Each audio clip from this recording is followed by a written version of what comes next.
C'est le premier épisode de la construction d'un projet fou. Nous avons décidé de combiner une vieille Volga 21 avec une nouvelle Bugatti Chiron.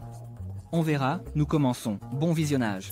Ainsi, c'est le début de notre nouveau projet fou qui sera basé ou plutôt reposera sur une Ford Proba. Plus précisément, ce qu'il en restera. En fait, cette histoire a commencé il y a quelques années lorsque je suis tombé sur cette image sur Internet. Et pendant tout ce temps, l'idée de construire quelque chose de similaire ne me laissait pas en paix. Un jour, mon ami Valera est venu me rendre visite et je lui ai parlé de cette idée. Il a dit qu'il se joindrait volontiers à ce projet. Et un mois plus tard, nous poussions déjà le donneur dans l'atelier. C'est ce que vous voyez à l'écran. En cours de route, nous avons revu le concept et décidé qu'il serait beaucoup plus intéressant de croiser non pas une Moskvitch, mais une Volga 21, et de prendre l'arrière d'un modèle plus récent de Bugatti, non pas de la Veyron, mais de la Chiron. C'est avec cette demande que je me suis adressé au designer. La première version a été réalisée avec le toit de la Volga et la deuxième avec le toit de la Bugatti. Sans trop réfléchir, nous avons opté pour la deuxième version. Il est évident que l'achat d'une Bugatti juste pour en prendre la base et l'arrière. Nous ne l'avons pas fait, et le choix de Ford n'était pas un hasard. L'empattement est le même que celui de la Bugatti, et en termes de dimension en acier, il convient parfaitement. Ce Ford a subi une restauration complète de la carrosserie, et son état est plutôt bon. Mais le propriétaire précédent n'a pas terminé la restauration, c'est pourquoi la voiture est dans cet état. Cela arrive souvent quand un projet s'étend sur quelques années, mais pour nous c'est un avantage. Au final, il y a beaucoup moins de démontage et le coût final est bien sûr inférieur à celui d'un modèle assemblé. En somme, c'est une excellente option pour nos objectifs. L'étape suivante, partir à la recherche d'une Volga 21. Nous avons trouvé une bonne option dans le village voisin, celle-ci que nous chargeons sur le dépanneur, et nous l'emmenons à l'atelier. Puisque nous n'aurons besoin que des panneaux de carrosserie, l'état technique n'a aucune importance. C'est pourquoi une carrosserie a été achetée pour les pièces détachées.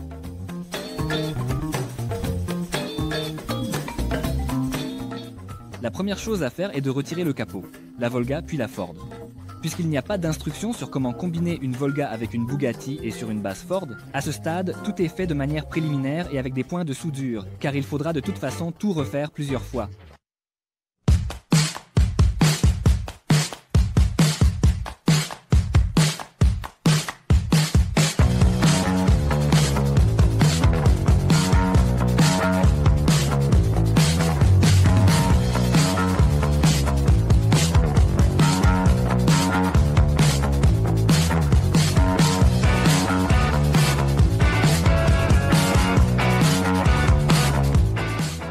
D'abord, nous avons positionné le capot exactement au centre et avons décidé de partir de là. Nous avons pris les charnières d'origine de la Ford et les avons connectées au support du capot de la Volga. Le résultat est une construction simple et fiable, avec un capot amovible, ce qui est très important.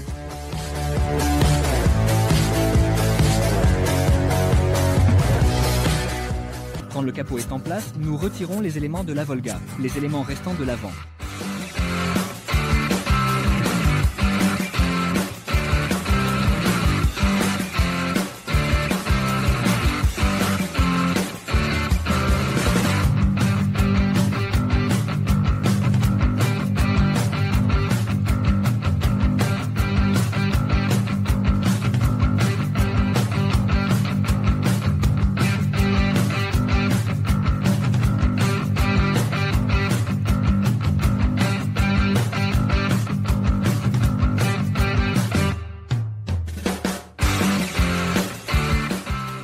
Pour intégrer la grille, les ailes et le pare-choc, il faut nécessairement enlever tout ce qui dépasse des dimensions des panneaux de la Volga.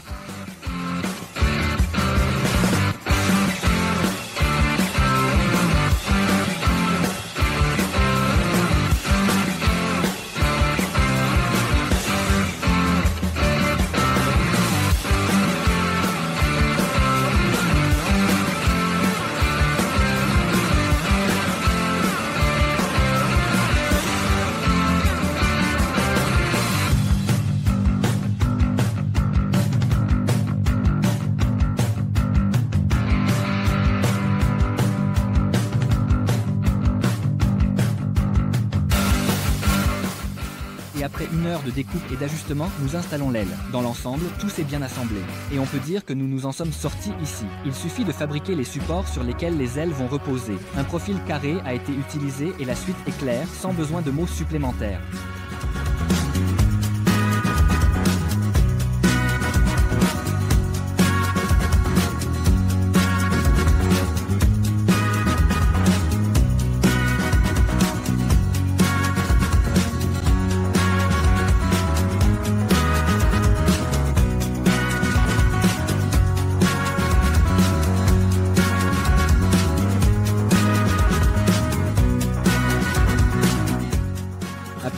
journée de travail, nous avons ces plateformes qui sont parfaitement symétriques l'une par rapport à l'autre, ce qui est en principe visible lorsque le capot est fermé. Je rappelle qu'au final, nous devons obtenir ce concept. Et là, la question du nom de ce projet s'est posée. Je propose de le concevoir ensemble. Nous choisirons la meilleure option et nous nommerons le projet. Et nous remercierons l'auteur avec un cadeau. Je ne sais pas ce que ce sera, mais il faut partir de ces voitures, la Volga et la Bugatti. J'attends vos propositions dans les commentaires. Merci. La prochaine étape consiste à réparer ce que nous avons démonté. Un peu de tôle, quelques heures de soudure. Et dans l'ensemble, tout semble plus ou moins soigné, presque comme à l'usine.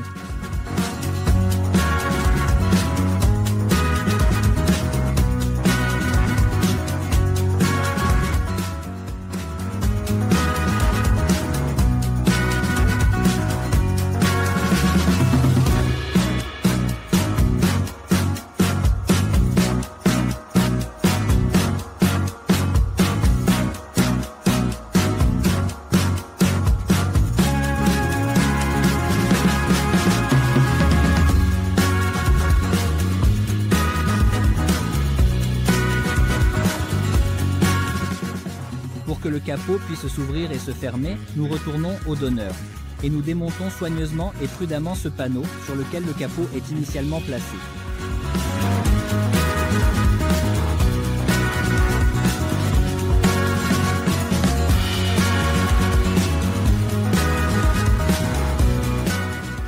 Il est évident que le verrou Ford ne nous sera plus utile, donc nous le retirons et le mettons sur une étagère éloignée.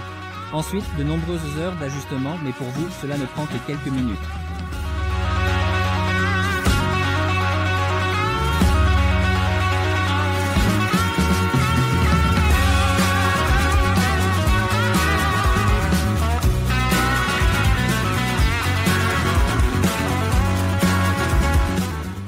Une fois que nous avons clairement déterminé l'emplacement, nous fixons la grille à ce panneau pour faciliter le positionnement et nous la soudons.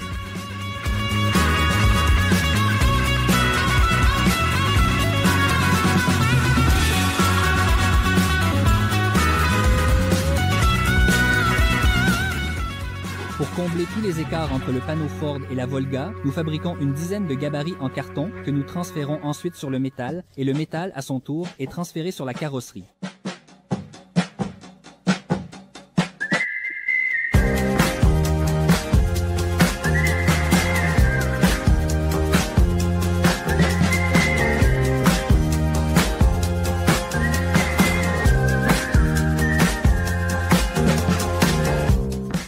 Lorsque les pièces de réparation sont prêtes, nous fixons l'étagère avec du fil et commençons à réparer.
Après soudure et nettoyage des soudures, nous obtenons ce résultat, précis, solide et en métal.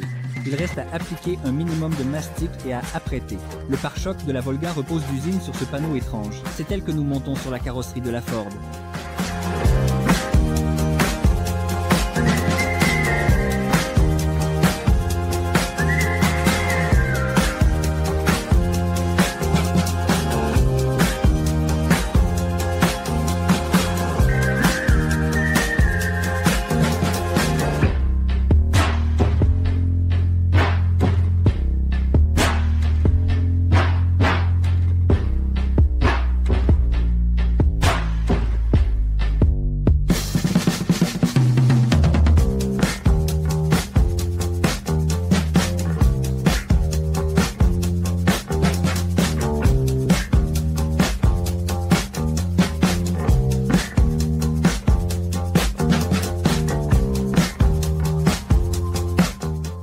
Lorsque les principaux éléments structurels sont en place, on peut procéder à un assemblage préliminaire. Et déjà comprendre un peu ce que nous avons, il s'est avéré par la suite que la ligne horizontale de la carrosserie ne correspondait pas tout à fait à l'horizon des ailes. C'est pourquoi nous allons les modifier un peu prochainement. Et nous nous occuperons également du déplacement de la roue, car pour le moment, elle ne s'intègre pas du tout dans cet arc.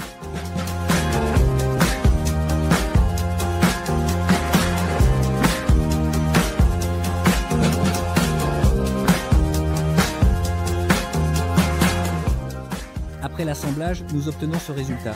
Et en parallèle, nous travaillons déjà activement sur le moule pour créer la partie arrière de la Bugatti. Mais cela sera abordé dans les prochains épisodes. Merci d'avoir regardé.